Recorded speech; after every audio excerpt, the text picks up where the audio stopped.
So we got to get outside this mindset of the stereotypes of addicts, right? Like, oh, they're all under a bridge with a plastic jug of vodka, and they're a completely separate group of people from the normal population, right? There's a great Christian psychiatrist named Gerald May, and he said that to be human is to be addicted, and to be human and addicted is to stand in need of grace.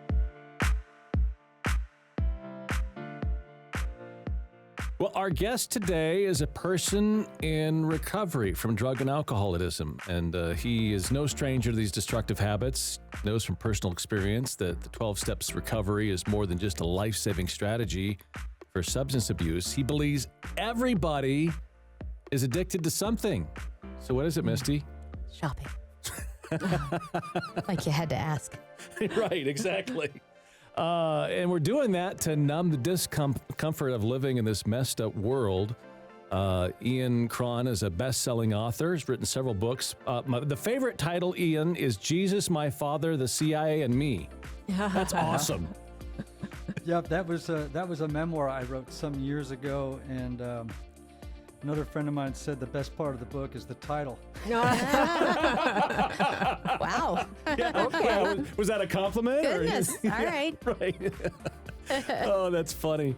Well, welcome to the Kenkel, Fritz and Friends podcast.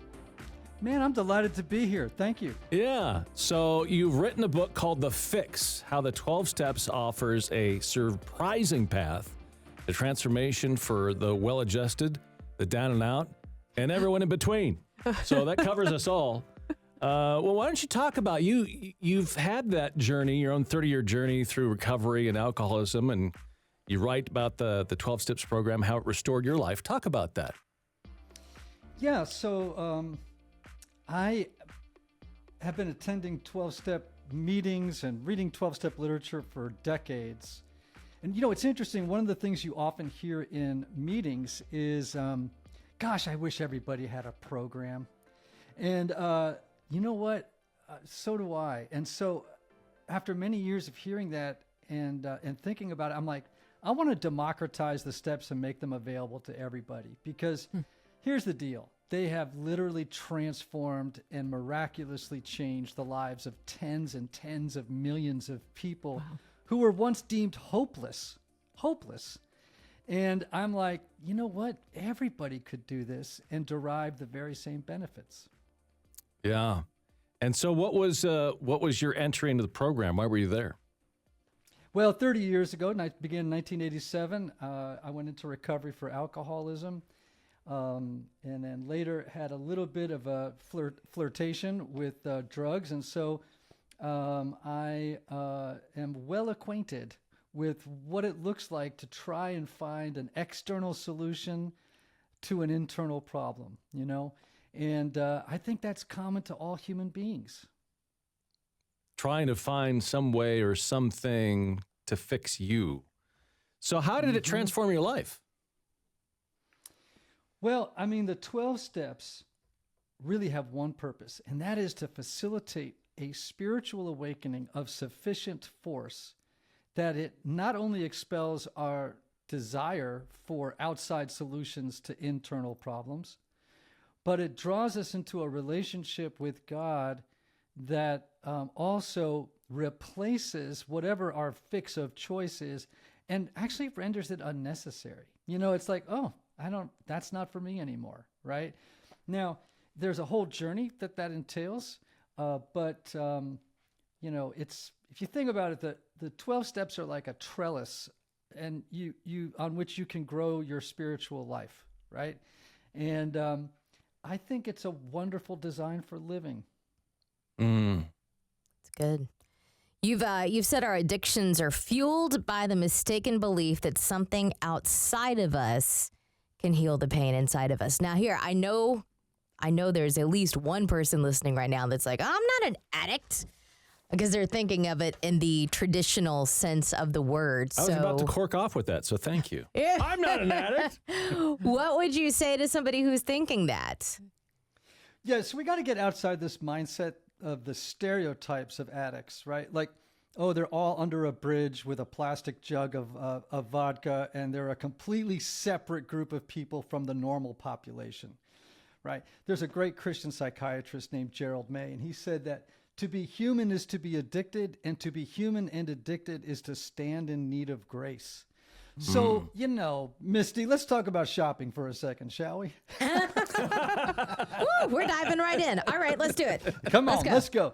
Well, all right. I'm just saying there are so many different forms and fixes that people use to address internal pain and distress and trauma and resentments, all, just the mess that's inside of all of us, right? Yeah. And so workaholism, debt, shopping, drugs, alcohol, porn, sex. I mean, I could list you hundreds of different addictions that or fixes that people turn to, and usually they turn to more than one. I mean, it's not like, oh, I have one addiction. It's like, actually, you have lots of fixes, right? The problem is in the spiritual life is that a fix that isn't God is a bypass. And what it does is you're no longer relying on grace and the love and the power of God to face what this life presents us with all the time, right? You're looking to external sort of counterfeit measures, and they always get you in trouble. I mean, they always will get you into trouble. Let me give you an example of this. I was working with a client the other day, and their addiction of choice is people pleasing. Y'all know about that one? Oh, and, a little bit, yeah. And being overly controlling. And I'm like, okay, so that kind of fits the bill of what an addiction is, right? An addiction is a unhealthy, compulsive relationship with a person, a behavior, or a substance that has mood-altering qualities and negative consequences. Now, which of us could say that we don't have something like that in our lives? Right. Yep. Yeah, So- exactly. None of us. No, none of us. Suddenly the conversation just got very sober. right, I can feel it in the room right now. You're all looking at me like, Oh, you're all looking a little pie-eyed at the moment. But this is the nature of what it means to be human, right? And what the steps do is they provide us with this spiritual awakening and then just a pathway for dealing with the underlying causes of our addictions, right? And some tools for navigating life in a way that's really wonderful and joyful. Wow. That's good. Yeah, no, I was thinking about, well, goodness, online looking for deals for Christmas, and I bought myself all the presents. No. But it's that thing of like, you hit buy, and there's like that little shot of woohoo, and then the second it goes through, it's like, well, to keep it up, you got to go buy something else. It's just a very quick little hit. Yeah. Hello, so to speak. Misty. That's Hi. hello, Misty. That's called a dopamine hit. Right? Like your so brain good. actually. Oh, you have no idea. Like, yeah, and you just described it perfectly. It's self-escalating, right? So in other words, like you get a dopamine hit, and you're like, that was awesome, and then you do it again, but then you have to buy two things to get the same dopamine hit you got before with just one. Yeah, right? absolutely. And the problem is that what that requires in some ways is asking yourself the question, what's going on with me right now that I feel the need to use this fix for some internal feeling that's going on? Like we're just on autopilot. We're like, I don't feel good. Boom. I'm, Amazon. Hello, Amazon. And it's like serves as this numbing kind of distraction from what's actually happening. And I honestly, here's a kooky thing. I really feel like addictions are an invitation from God to a deeper level of intimacy with Him that we previously never knew existed. Wow. That's an interesting thought. Yeah. That's Man. Yeah, that's amazing. I think about just even, I think we have to blow up the whole definition of addiction as we typically think about it as we're talking to you, right? Yes, absolutely. It's interesting. In the early church, the early church fathers would have called them attachments, right? We use, in the clinical sense now, we use the word addiction, but they were just called attachments. And learning to shed our attachments was just a part of the discipleship process for them, and it as it should be for us. Wow. We've talked about some of the obvious, alcohol, drugs, shopping, but then there are the things that, as I poured through your book, I was like, oh, there I am. Let's talk about work. Let's talk about approval-seeking behavior. That's the one that was like bullseye. I've got to talk to Ian about this because I had never thought of it in the way of seeing it as an addiction. The internet, we're kind of aware nowadays that can be an addiction. But talk to us about some of those sneaky ones that we haven't yet self-identified as an addiction. Yeah, well, lots of people suffer from a people-pleasing addiction, and it does have mood-altering effects. Right? When we please people and we see the smile on their face and the light go on their eyes, all of a sudden our self-esteem goes up and we have a feeling like I'm a really good person and we're having a deep connection right now. And, the oxytocin in the brain starts running haywire and it feels so good, right? But it also has negative consequences because lots of times you have to abandon yourself to please somebody else. Mm. That's interesting. Wow. Ouch. Right? Yeah. Because you only have so much time. Yeah, well, and you also have to face the underlying causes and conditions, right? So the underlying cause of people-pleasing at times is this prideful belief that you have all the time, treasure, talent, and resources in the world to take care of everybody, right? And the only antidote to that is humility, which the 12 steps will give you, by the way, in a really wonderful way, right? Humility that says, I really don't have all the time, treasure, and it's not even right for me to people please all the time and negate my own needs in the process, right? How about addictions to relationships? How many people do we know that are involved in relationships that are fundamentally unhealthy? Yeah. But they keep going back and they keep going back and they keep going back. And you look at them like, this is not going to change, right? But they're stuck, right? That people, people addictions are really, we have a thing called codependency, which kind of really sort of nails that down. Yeah. You even allude that this is something that you have struggled with yourself. Tell me about that. Oh my gosh. Are you kidding? I laugh. I say in the book, I say, sometimes I think I can't get up in the morning and walk to the bathroom without tripping over one of my many addictions. Like I'm like, oh, ouch, stub my toe on them. It's like, they're kind of everywhere. But, let's face it, some are mild, some are moderate, and some are severe. Okay. Right? And so, I don't want to put people-pleasing on par with, drinking 2 pints of vodka a day, right? Like those are two different animals. But they are exactly the same thing at the spiritual level, right? They're looking for comfort and soothing and for a solution to our inner distress apart from God's involvement, right? And again, this is just a recipe. What I refer to that in the book is that's like going to the hardware store to buy bread, right? It's like you are shopping in the wrong place and you will always feel frustrated and you will always be turning down the opportunity for an experience of God's grace. Wow. So well put that we are forever seeking something apart from God providing it.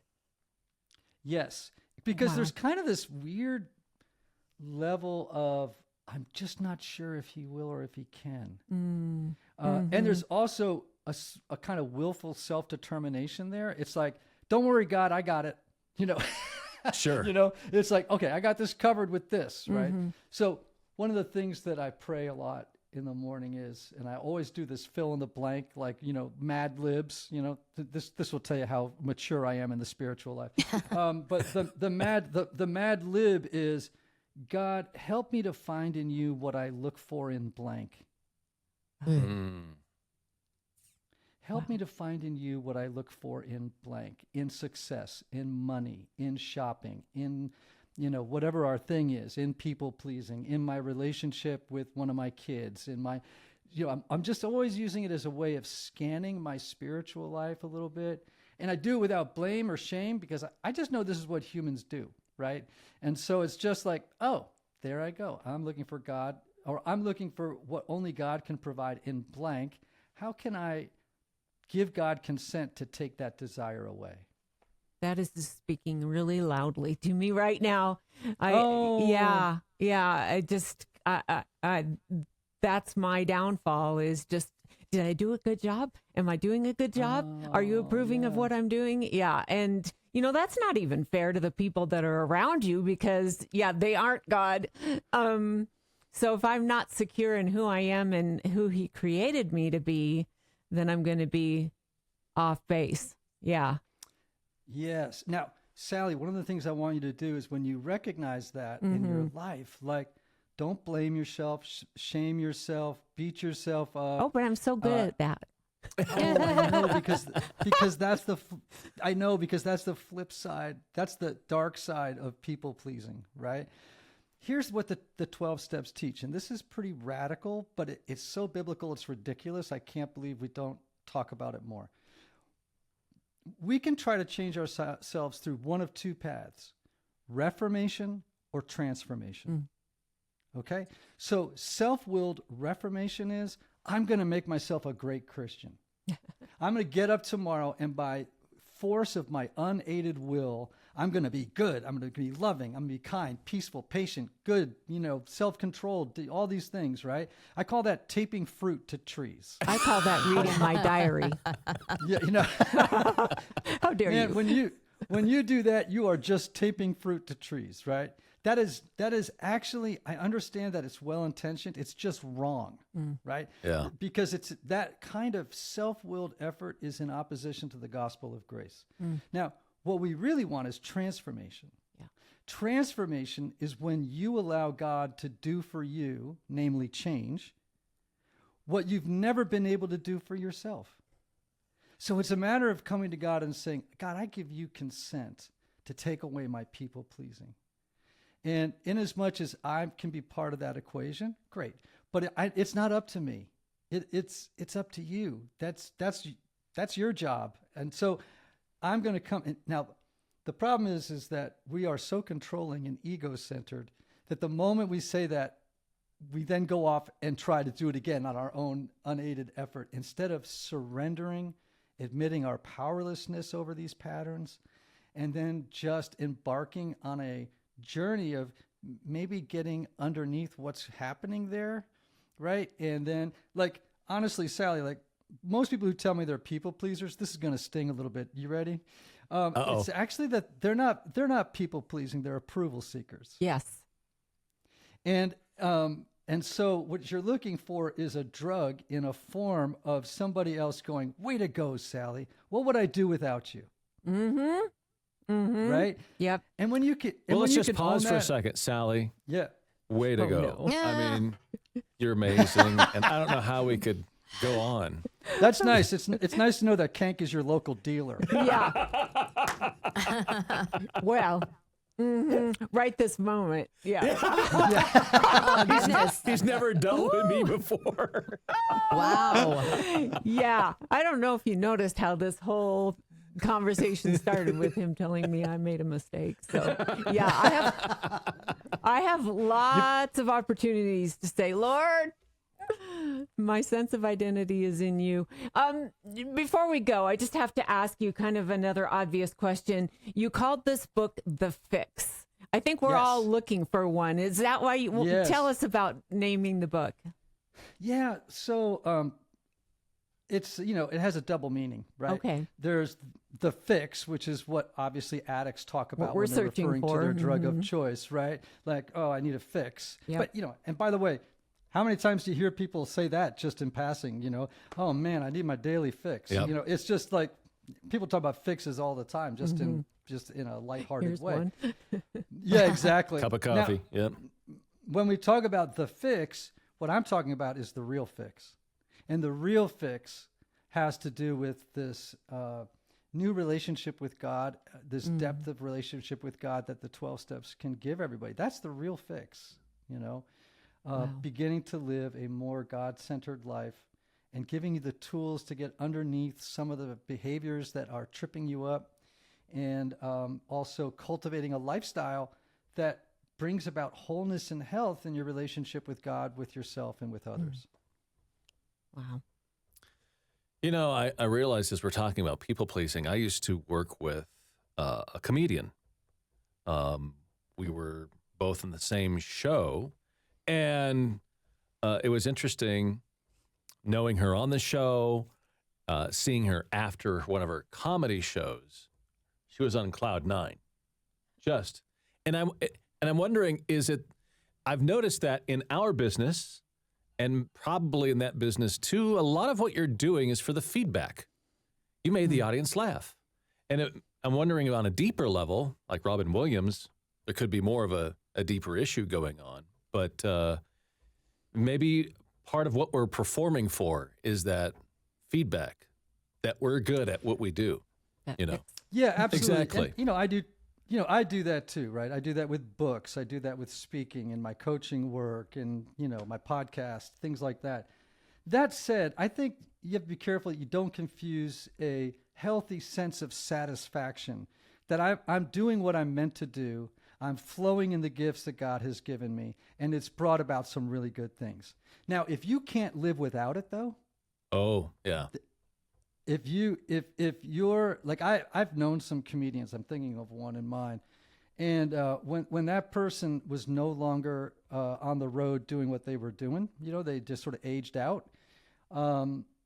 They fell into a very bad depression. Mm. They were, they had craved the attention. The attention had become a kind of drug that held up their self-esteem and kept the darkness at bay. Sure. And so that then would indicate that you have another problem. So do you see where it's on this? Yep. It could be something. okay. It could be healthy or unhealthy. Yeah, that makes a lot of sense. Exactly. Yeah, Well, absolutely. So I don't realized feel we're too bad about being a good job. Right. So I realize we're talking about these 12 steps, but we don't know the genesis. Where'd this become from? Yeah, great question. So there was a man named Bill Wilson, 1930s. He was a stockbroker in New York City. And there was also a Christian organization called the Oxford Group. And the Oxford Group had these 6 steps. And Bill Wilson came in contact with them. He had a spiritual awakening. And he, after the moment, he had this, it was like a Paul on the Damascus Road kind of spiritual awakening, and never drank again from that day forward.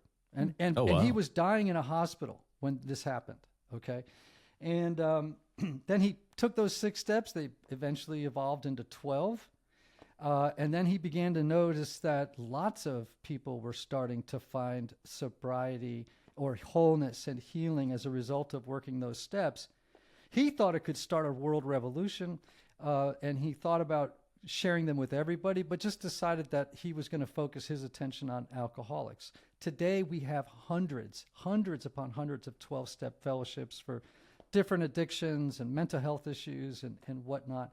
So lots and lots of people now have found it. And soccer moms sitting at the kitchen table struggling with people pleasing or an addiction to one of their, to something, to all the way to somebody who's an addict in rehab could benefit from working those steps.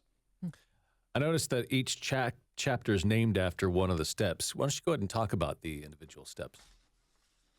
Yeah, so the first 3 steps are really about making peace and establishing a connection or a deeper connection with God.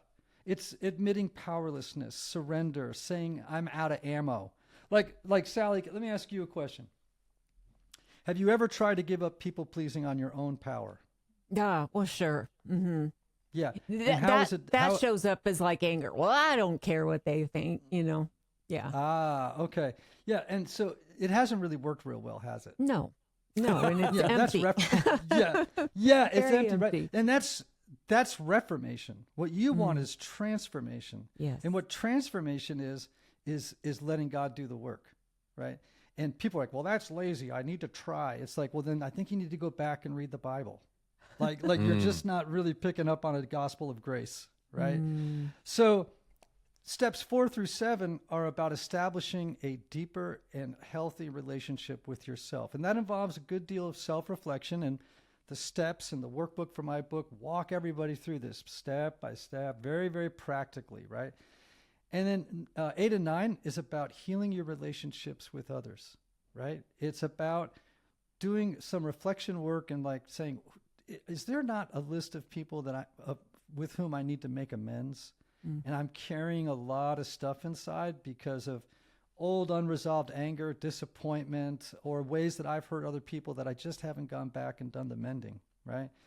And then 10 through 12 is, okay, now that I've made peace with God, myself, and others, then how do I now cultivate a lifestyle of faith and of health and of growth in each of those domains moving forward, right? And so it's kind of it sounds so simple. It is, but it's not easy. But it is simple. It's deceptively simple. You are an Episcopalian priest. How have you seen this, borne out in the church? Yeah. Well, here's the crazy thing, Hank, right? So I always laugh because I have this friend named Gene, or that's not his actual name, but we'll call him Gene. We'll call him Gene. So he was the pastor of a large evangelical church, but he also had a secret drinking problem. And like all problems, it escalated, right? And it was, it was really horrible. And one Sunday morning, he shows up potted to church. Okay, and he's in the pulpit and he's giving his sermon. It's a little slurry, and the elders figure out, oh my gosh, he's sozzled. So they go and they get him and they take him out. Now they did precisely the wrong thing. They just fired him without getting help for him. Right now, that's not cool. Anyway, so I'm in a church basement with him one day in a different church at a 12-step meeting. And most 12-step meetings are tons of them meet inside of the basement of churches, after hours. And he said, Ian, can you tell me why I have experienced more grace, healing, transformation, love, forgiveness, and acceptance in the basement of a church more than I ever did upstairs? Oh. Ouch. Interesting. So really, what I oftentimes, and I know lots of pastors who get this right, so don't hear that as an overall critique of the church, right? But honestly, like, I wish more people knew what was going on in the ding-dang basements of their churches. Because if they did, they would see far more miracles upstairs than they could ever imagine, right?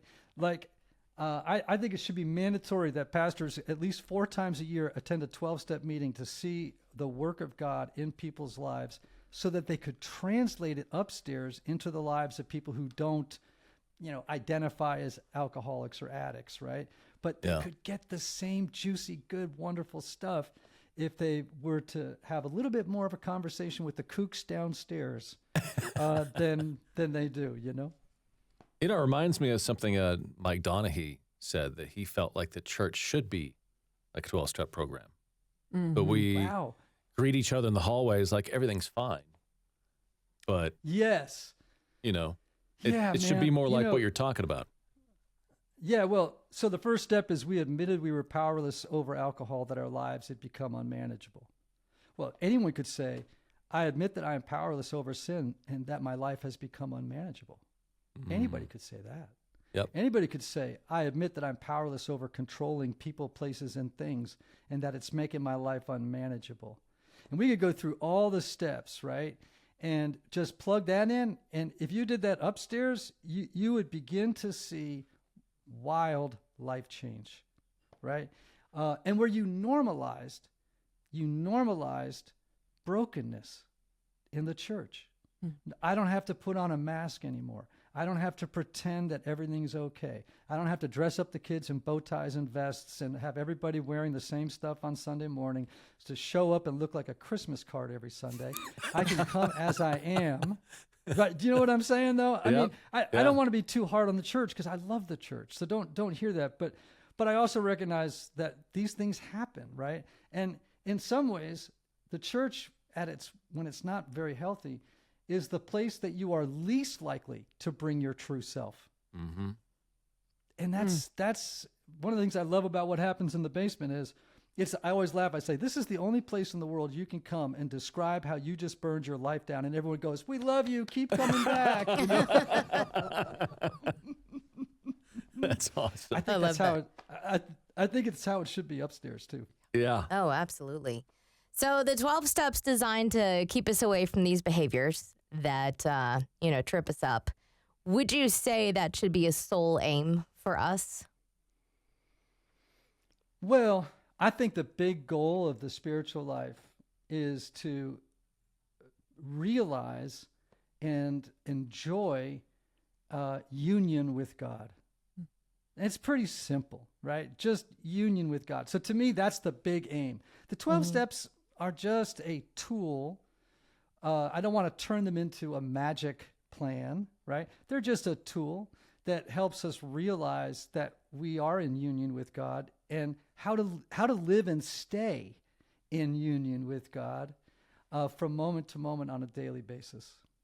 I love that. I noticed there's a companion workbook along with the fix. And would you say that, would you recommend, I guess, reading the book without the workbook? Or why is the workbook so essential to being able to identify these addictions and work through them? Yeah, great point. So, interestingly, people, when they go to meetings, newcomers will say, the thing I didn't expect was how much joy and laughter there is in here.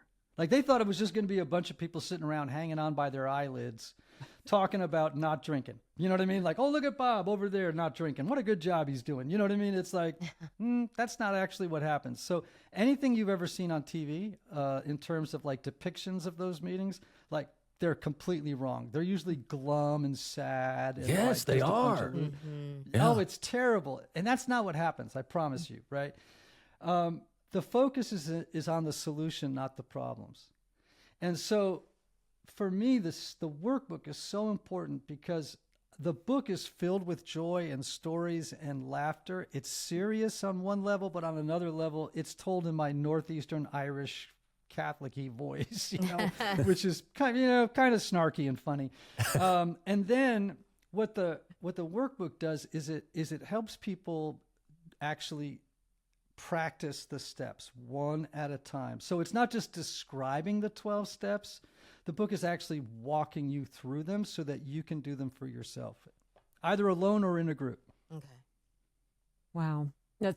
You've really just thought through this whole process, and that's just amazing. The thing I haven't revealed yet to you is that I lost my sister to alcoholism and drug addiction. I'm so sorry, Sally. I'm so sorry. So, it's something I'm so familiar and I feel so passionate about. And so to read that you so humbly have poured your life into this book and shared with us the joy of finding that kind of victory. And for those of us who have loved somebody who didn't find the victory here on earth, and realizing that we have our own struggles, that's good for me too, and humbling. So I just so appreciate that. But I have to ask you, what surprised you personally as you got into the 12 steps? Because I think you had, am I right? You had 2 runs at this.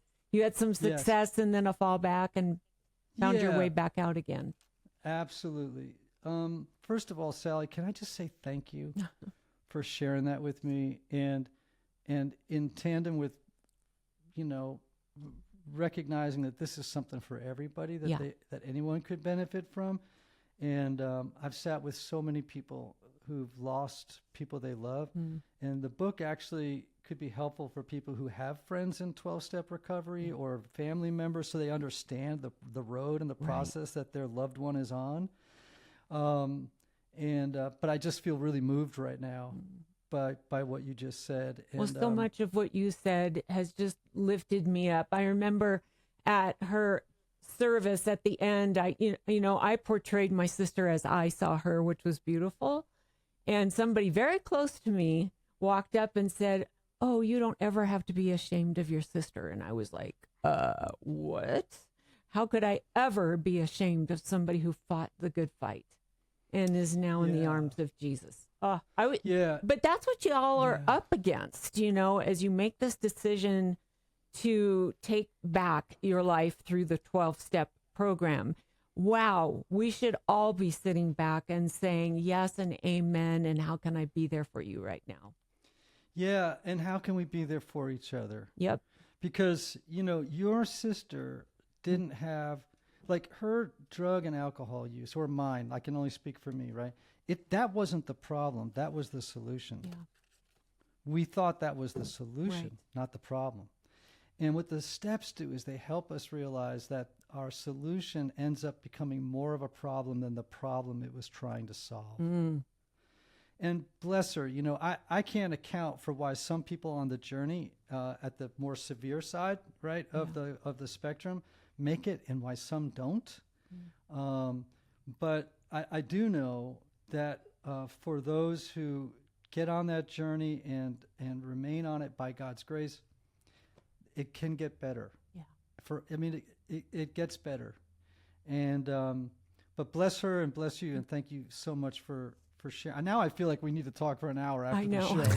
We do. But I'm deeply moved by your sharing that. Thank you.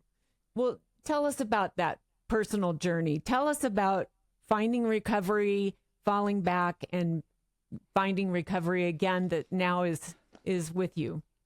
Yeah. So, I first got sober in 1987. And I did that in the rooms of, my recovery program. And I remained sober for a very long time, though not involved in a program and not working the steps daily, right? So I like to say that my first round, I just audited the class. I actually didn't take it for credit. You know what I mean? Like, I was just auditing. And then many years later, I was prescribed some medications. They weren't opioids. It was like Xanax and Adderall. And being an addict at heart, I come from a family where the mantra could have been, if a little is good, a lot must be better. And so I was, I went to town, I went out hard on it, and found my way back, spent a month in treatment. And I discovered the 12 steps, now taking the course for credit, not as an audit, and went, wow, holy smokes, this is really spirit-filled stuff that, man, I want more people to know about. That's powerful. Yeah. You said step 2 is to believe in a power greater than us that can restore us to sanity. What if you don't believe in God? Can somebody that's resistant to him work the steps? You bet. In fact, I always tell, I have sponsees. So in my program, there are sponsors, and a sponsor is just someone who's been working the steps for a while, and they take a newcomer under their wings and help them do the steps and get through them for the first time, right? And I'll have a guy go, well, I just can't believe in God. And I said, well, you've been kneeling at the altar of vodka for the last 25 years. I don't know why you think there can't be a God or a higher power. You have a higher power. It's just been the wrong one. Wow. Ooh. Right? Yeah. And so we're very patient with people. And I guess maybe some Christians will take exception to this, but I urge them to be patient, right? Be patient and understanding. We have lots of people who've been hurt by the church that come into 12-step programs. I've had people that are just fundamentally think of themselves as atheists. And I'm like, okay, well, let's just take this one step at a time here, right? All I want you to do in the second step is come to believe that there is a power greater than you that could restore you to sanity. I just love the gentleness and just the easygoing nature of the steps. It's like, all right, first things first. Let's just start with willingness to believe that there's a power greater than you. Now, a Christian might say, well, I've already done the first 3 steps. I've admitted that I'm powerless over, and I'm always like, yeah, okay, but your life doesn't really look like that.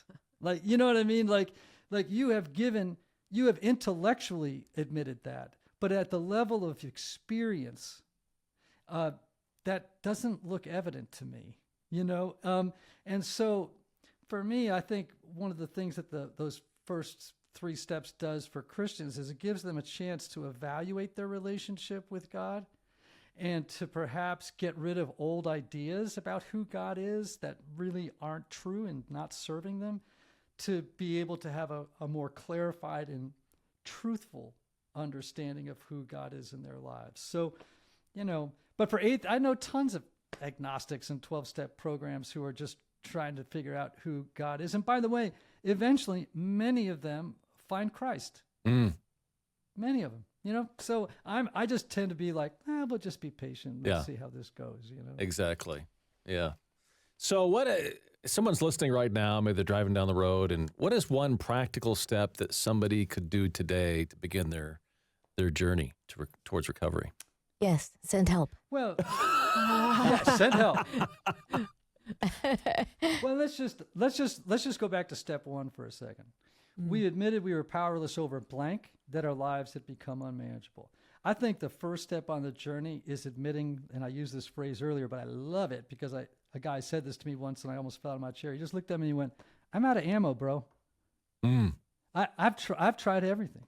I'm out of ammo. I've tried on my own willpower. I've tried everything I know how to get over, and in his case, it happened to be a porn addiction. He said, "I've tried everything." And I said, well, admitting powerlessness and surrender is the first step.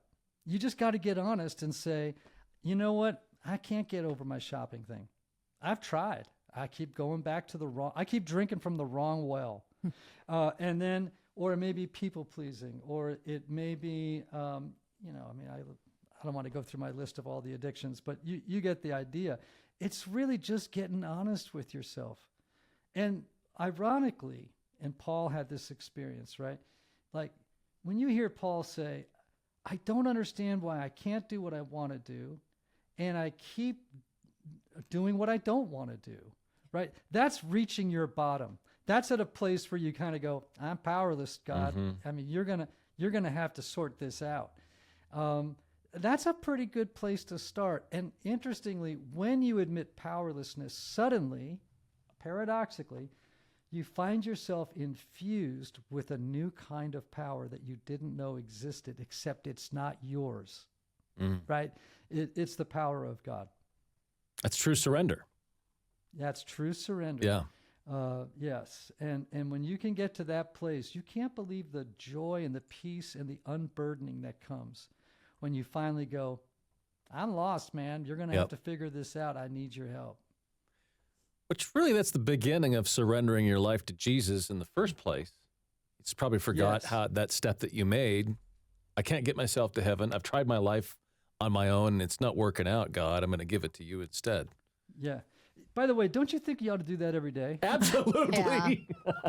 Yes, you're right. You know what I'm saying? Yeah. Like, so every day when I get up, I do what's called the 3rd step prayer that Bill Wilson taught. God, I offer myself to thee to build with me and to do with me as thou wilt.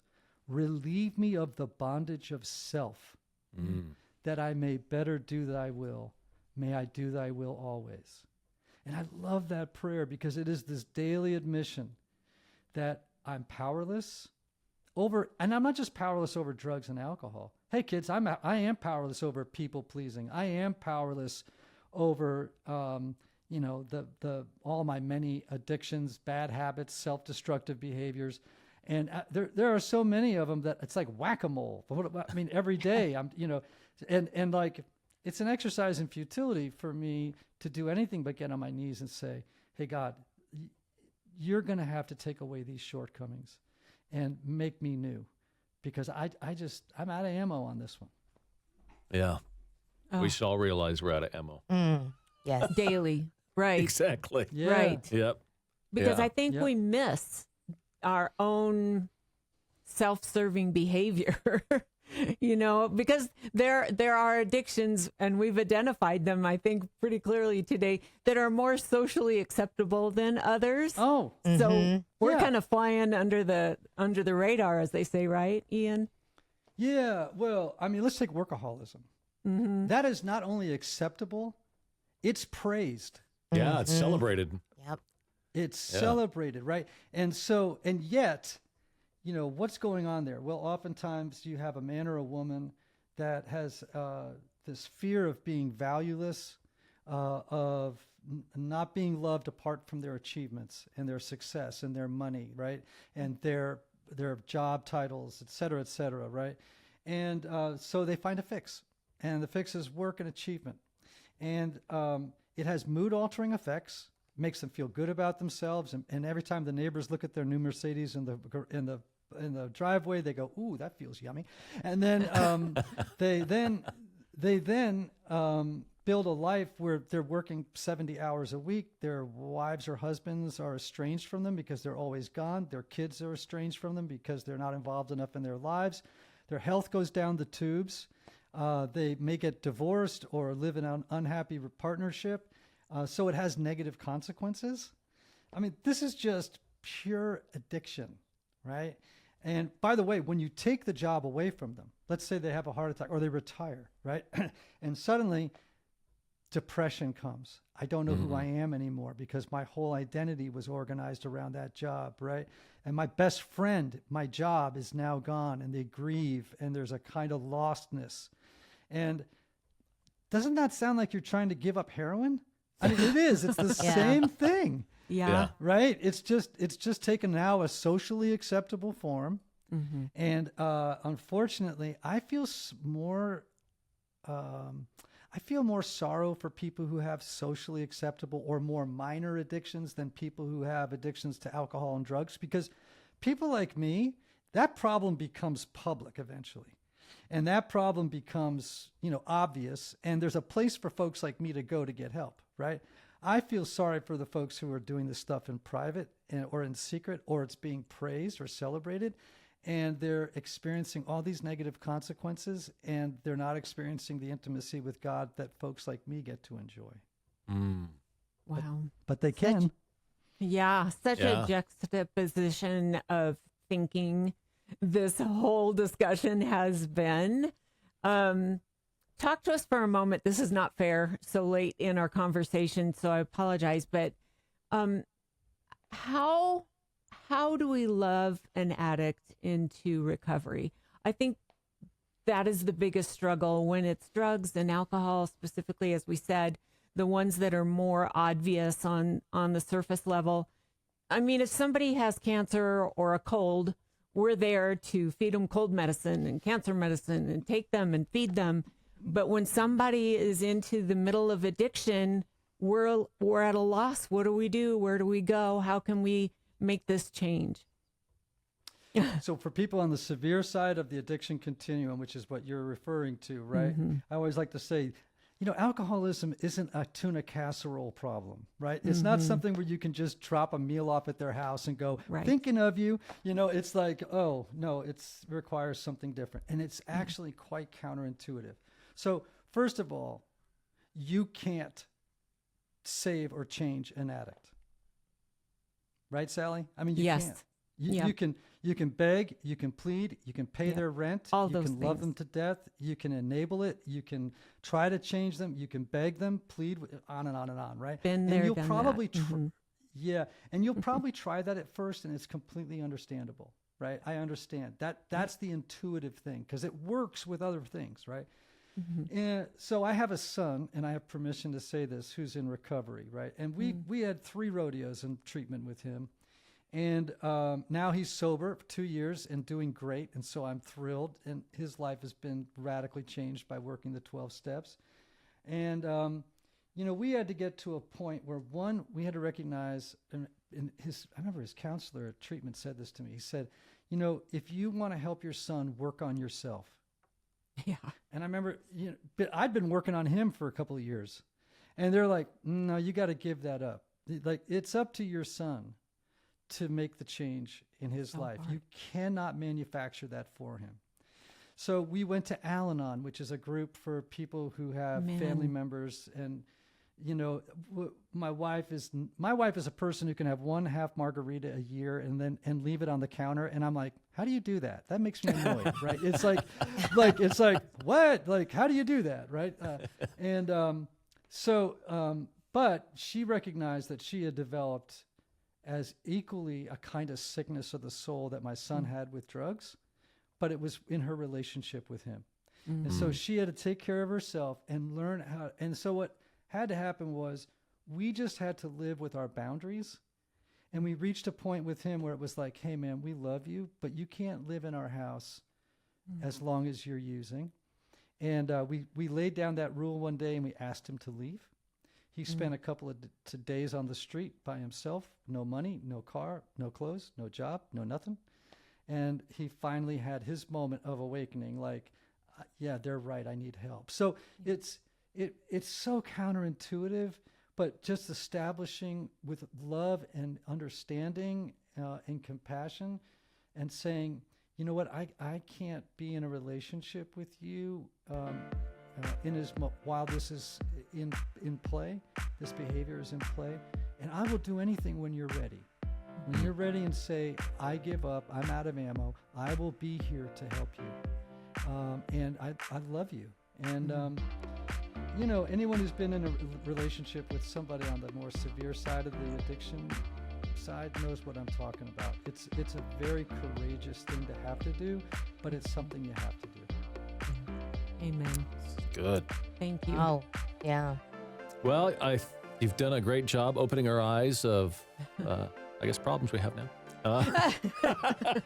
Maybe too good of a job. Yeah. Well, exactly. but Thanks I hope for I've done that. an equally good. Yeah, well, I hope I've done an equally good job of letting you know there's a solution. Absolutely. Yes. You Yes. have. Yes. This has been this is awesome. Ian Morgan Cron, thank you so much. The Fix, how the 12 steps offer a surprising path, transformation for the well-adjusted, the down and out, and everybody in between. Really appreciate your time. This is good. Thanks, you all. I've really, really enjoyed our conversation. Oh, that makes me happy. Yeah. Thanks for being here with us. Thank you for writing this. It's medicine for all of our souls. Absolutely. Yeah, this is good.